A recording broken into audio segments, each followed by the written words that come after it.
여러분 안녕하십니까, 강신업 변호사입니다. 진 커밍스가 또다시 칼럼을 썼는데요. 방금 나온 칼럼입니다. 그 제목이 상당히 시사하는 바가 큽니다. 윤석열 전 대통령은 석방되어야 한다.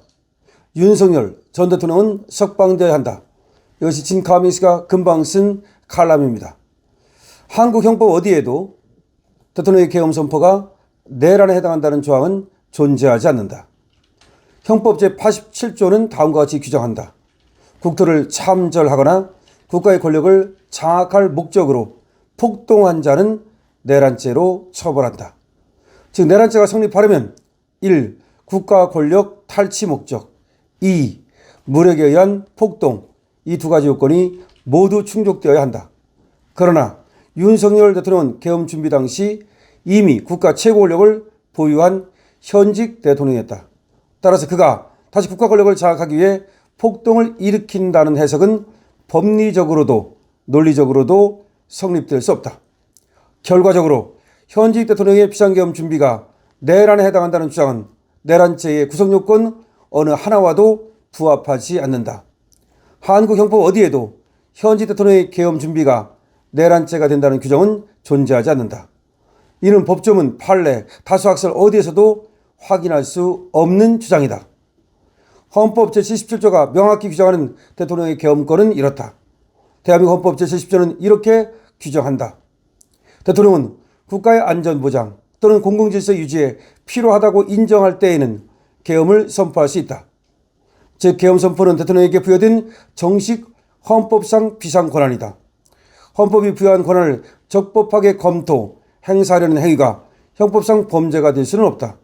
따라서 윤석열 전 대통령의 비상계엄 준비를 내란죄로 규정하는 것은 법률 해석이 아니라 정치적 프레임에 기반한 주장에 불과하다. 비상계엄과 쿠데타는 본질적으로 정반대이다. 쿠데타는 현존 권력을 무너뜨리는 폭동이고 계엄은 현존 권력을 가진 국가 수반의 비상 대응 조치이다. 두 개념은 구조적으로 완전히 다르다. 미국의 경우도 동일하다. 트럼프 대통령은 여러 국가 의기사항에서 헌법이 부여한 비상권한을 행사해 왔지만 그 권한 행사를 두고 미국 내 반대 정치 세력조차 이를 권력 탈취로 해석하거나 내란죄에 해당한다고 주장한 사례가 없다. 이미 대통령직을 수행하는 사람에게 권력 탈취라는 내란 구성 요건이 성립할 수 없기 때문이다. 동일한 법리 구조에서 보면 윤석열 전 대통령의 비상계엄 준비가 내란이라는 주장은 법적으로 성립되기 어려우며 정치적 해석의 영역이다. 윤석열 전 대통령에게 내려진 사법 판단에 대해서는 그 법리 적용 자체뿐 아니라 결정 과정이 외부의 정치적 환경으로부터 완전히 독립되어 있었는지에 관해 법조계, 학계, 국민들 사이에서 중대한 논란과 문제제기가 이어지고 있다. 또 미국의 사례를 보더라도 보수 진보를 포함한 미국 정치권 전반에서 현직 대통령의 계엄 또는 비상조치를 내란죄에 해당한다고 해석하는 입장은 존재하지 않는다. 이는 대통령이 이미 국가 최고 권력을 보유한 상태에서 헌법상 비상권한을 행사한 것을 권력 탈취로 볼 수 없다는 국제적 공통 법리 인식과도 일치한다. 이러한 원칙은 미국뿐 아니라 영국, 프랑스, 독일, 일본 등 다른 주요 민주주의 국가에서도 동일하게 적용된다. 이들 국가에서도 국가 수반 또는 행정부가 헌법에 따라 비상조치, 계엄 국가 비상사태를 선포한 사례는 존재하지만 그 권한 행사를 두고 이를 국가기관에 대한 폭동 또는 권력 탈취 목적의 내란으로 규정한 사례가 없다. 즉 국가 비상권한은 어디까지나 현존하는 헌정체제를 유지하기 위한 조치로 이해되며 현직 국가 수반이 이미 보유한 권력을 탈취하려 했다고 보지 않는 것이 대다수 민주국가의 법률적 헌정학적 공통인식이다. 특히 최근 수년간 정책 갈등 속에서 사법부의 중립성, 독립성, 절차적 정당성에 대한 문제제기가 이어진 것은 이번 사건이 단순히 형사사건을 넘어 헌정주의 원칙 전반에 대한 논쟁임을 보여준다. 이러한 사항은 사법 판단의 정당성과 헌정질서의 안정성 측면에서 심각한 고민을 요구하고 있다. 윤석열 전 대통령을 내란 혐의로 장기간 구금해 둔 상태는 헌정질서의 적정성과 절차적 정당성 관점에서 심각한 논란을 야기하는 조치이며 그의 석방은 헌정질서 회복의 출발점으로 평가될 수 있다. 이번 사안을 바로잡지 못한다면 박근혜, 윤석열 사례에서 보듯이 정치적 반대 세력의 조직적 공세와 권력투쟁이 반복될 것이며 대한민국의 국가질서와 민주주의 제도는 정책 갈등의 도구로 악용되는 악순환에 빠질 수 있다. 선거제도 개혁은 더 이상 선택이 아니라 필수다. 대한민국의 민주주의가 건강하게 작동하기 위해서는 선거제도 전반에 대한 전면적 개혁이 필요하다.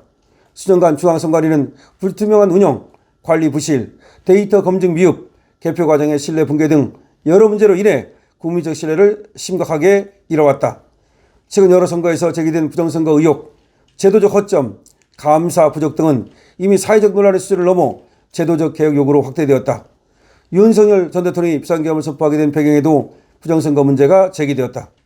당시 선거 과정 전반에서 제기되었던 전자개표기 보안 논란, 중앙선관위의 시스템 해킹 취약성 문제, 사전투표 관리 부실, 서버 접수 기록 미공개, 개표 데이터 검증 거부 등 수년간 지속되어 온 구조적 문제들에 대한 국민적 불신이 있었다. 또한 이번 대선 직후 제기된 투표지 분류기 오작동 논란, QR코드 방식에 대한 우연성 문제 제기, 사전투표, 당일투표 간 과도한 격차에 대한 통계학적 논쟁, 선관위가 외부 감사를 거부하며 투명성 논란을 키운 사건, 교차검증 거부로 인해 결과 신뢰성이 흔들린 일련의 과정 등은 이미 사회적으로 크게 논란이 되었고 선거제도 전반에 대한 구조적 문제 제기가 이어지고 있다. 이러한 절차적 문제와 제도적 결함이 누적되면서 선거 결과의 확정성, 검증 가능성, 투명성이 흔들렸고 그 과정에서 국가 안전과 헌정 질서 유지에 대한 심각한 우려가 지속적으로 제기되었다. 따라서 윤석열 전 대통령이 비상계엄을 검토한 배경에는 당시 국가 시스템을 위협할 정도로 확산된 선거 절차 불신, 제도적 취약성, 선관위 운영 구조의 불투명성 등이 직간접적으로 작용했다는 분석이 존재한다. 또한 이재명 선거 과정 역시 여러 정보, 자료 분석을 통해 제기된 부정선거 논란, 절차적 의문, 제도적 결함이 지속적으로 문제 제기되고 있다. 이는 단순히 정책 공방이나 음모를 주장하는 것으로 치부할 일이 아니며 국민들이 문제 제기를 하는 이유는 국가의 미래를 위해 반드시 선거제도 신뢰 회복이 시급하다는 민주 시스템 전체의 경고 신호를 보내는 것이다. 따라서 선관위는 앞으로도 근본적인 강력한 개혁 없이는 신뢰를 회복할 수 없다는 점을 알아야 한다. 한국의 선거 시스템은 한국의 미래를 위해서도 완전히 재설계되어야 한다. 선거의 신뢰가 무너지면 대통령제, 국회, 사법부까지 국가 정당성 전체가 흔들리게 된다. 미국 역시 최근 수년간 선거제도와 투표 절차에 대한 신뢰 문제가 국가적 이슈로 부각되면서 트럼프 행정부와 공화당 주도 주정부들은 우편투표 관리 강화, 유권자 신원 확인 제도 확대, 전산 시스템 보안 강화, 개표 절차의 투명성 제고 등 종합적인 선거 대책을 추진하고 있다. 이런 트럼프 대통령의 개혁 노력은 선거의 신뢰성이 곧 국가 안보, 국가 정당성, 민주주의 지속성과 직결되기 때문이다. 현재 미국의 보수 진영뿐 아니라 여러 주정부와 일부 민주당 지역에서도 이제는 선거제도 강화가 국가 미래를 위한 핵심 과제라는 공감대가 서서히 확산되고 있는 것이 사실이다. 윤석열 전 대통령의 국정운영 평가와 형사적 책임 문제는 엄격히 분리되어야 한다.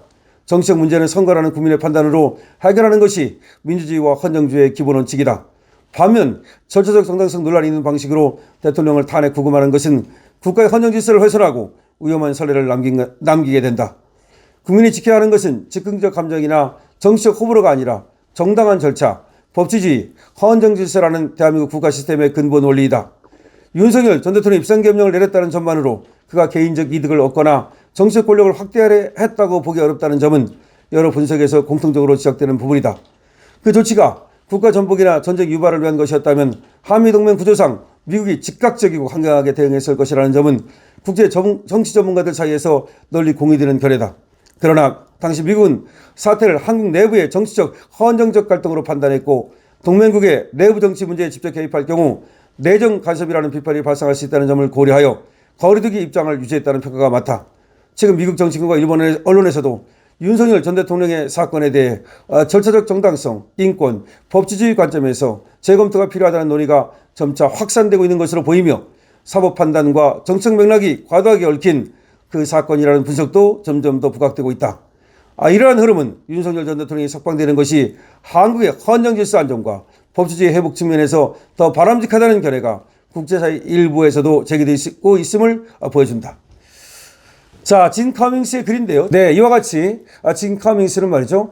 윤석열 대통령이 석방되어야 하는 이유를 아주 논증적으로, 체계적으로, 아주 법리적으로 또 사실적 관점에서 제대로 잘 쓰고 있습니다.